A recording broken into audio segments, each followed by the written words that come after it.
বর্তমান জামানাটা হবে স্টেমের জামানা, মানে বলে কি science, technology, engineering and math. এই 4টা সাবজেক্ট যারা ভালো করবে তারা এই আগামী পৃথিবীতে সাকসেসফুল হবে।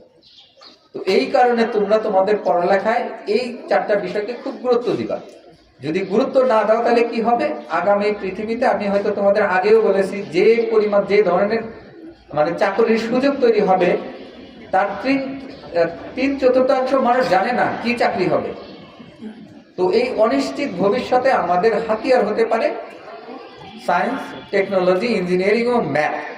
এই কারণে ম্যাথটা তোমরা, আর বাকি সবগুলো ম্যাথের উপর নির্ভরশীল, তোমরা যদি ম্যাথটা খুব ভালো করে করো তাহলে পরে তোমার জন্য খুব মানে অনিশ্চিত ভবিষ্যতে, যখন আমরা জানি না আমি কি কাজ আমার সামনে ভবিষ্যতে আছে, তখন তোমাদের মানে সাহায্য করবে। আর আমি আমার প্রাণপ্রিয় সম্মানিত শিক্ষকদের একটু অনুরোধ করতে চাই যে আপনারা এই কি বলে কঠিন যুদ্ধ করার জন্য কঠিন প্রস্তুতি নেবেন, তাহলে পরে দেখবেন যুদ্ধটা সহজ হয়ে গেছে। আপনারা স্কুলে কঠিন প্রস্তুতি নেবেন, প্রত্যেকটা ক্লাসের মধ্যে কঠিন কঠিন টাস্ক দিবেন, যাতে এরা নিজেদের মাথা খাটায়, চিন্তা করে। যদি এইটা করে তাহলে পরে এরা সমস্যার সমাধান করতে পারবে। আসলে আমরা পড়ালেখা শিখি হচ্ছে সমস্যার সমাধানের জন্য। এখন যে সমস্যাটা আমরা জানি না সেটা সমাধানের জন্য একটু আগে বললাম ম্যাথ পড়া লাগবে। তো এই কারণে আপনারা এই বিষয়গুলো বেশি জোর দিবেন এবং মুখ চিনে চিনে নাম্বার দিবেন না। এই ছাত্রী খুব ভালো ক্লাসে, ওর বাবা এই ডিসি, ওর বাবা এসপি, ওনার মেয়েকে ভালো মার্কস দেওয়া লাগবে, এটা যেন না হয়। মানে আপনাদের কাছে স্বনির্বদ্ধ অনুরোধ, যে বাচ্চা যেরকম যোগ্য তাকে সেই রকমের নম্বর দিবেন এবং ভালো বাচ্চাদের আনবেন। আমি কিন্তু আপনাদের একটা অভিজ্ঞতার কথা বলি। আপনারা জানেন আমরা প্রাথমিকে সারা জেলাব্যাপী 4 এবং 5 পরীক্ষা নিয়েছি।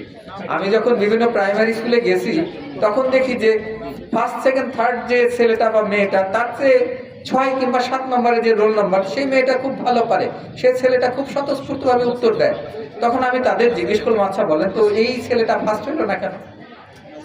তো আমাদের যেন এই ধরনের অভিজ্ঞতা এই স্কুলে না হয়। এই স্কুলটা আমাদের মানে সব মেয়েদের স্কুলের মধ্যে সবচেয়ে ভালো স্কুল। আমরা সব দিক থেকে এই স্কুল ভালো থাকতে চাই। মেয়েরা, তোমাদের অনেক ভারী ভারী কথা বললাম, আমি যদি তোমরা একটু মনে রাখো তোমাদের এই কথা, তোমাদেরই লাভ হবে। আমার খুব বেশি লাভ হবে এই অর্থে যে তোমরা দেশ গড়বা, দেশের ভবিষ্যৎ নাগরিক, দেশটা ভালো হবে। তোমাদের সুন্দর ভবিষ্যৎ, উজ্জ্বল আগামী এই এবং সফলতা কামনা করে নতুন বছরের শুভেচ্ছা সহ আমার বক্তব্য শেষ করছি। আসসালামু আলাইকুম। শিক্ষক মহোদয়বৃন্দ আছেন, ওনাদের কাছ থেকে তোমরা অনেক নিয়ম শৃঙ্খলা আছে, এগুলো শিখে নেবে। আর আপনারা অভিভাবক মণ্ডলী যারা আছেন আপনারা বছরের প্রথম থেকেই ওই যে আমাদের জেলা প্রশাসক মহোদয়ের মাধ্যমে যে মেসেজটা পেয়েছেন যে বছরের প্রথম থেকে শিক্ষার্থীদের একটু জোর দিয়ে পড়াশোনা করাবে, এতে করে আপনারও ভালো হবে আর শিক্ষার্থীদেরও ভালো হবে, আমাদেরও ভালো হবে। যাই হোক, আমি আর বক্তব্য বেশি দীর্ঘায়িত করবো না, কারণ আমাদের সকল শ্রেণীর প্রায় বই বিতরণ করা হবে আজকে, অনেক সময় লাগবে। তো সবাইকে আবারও নববর্ষের শুভেচ্ছা। আমার সহকর্মীবৃন্দ যারা আছেন তারা অতি যত্ন সহকারে শিক্ষার্থীদেরকে যত্ন সহকারে পড়াবে।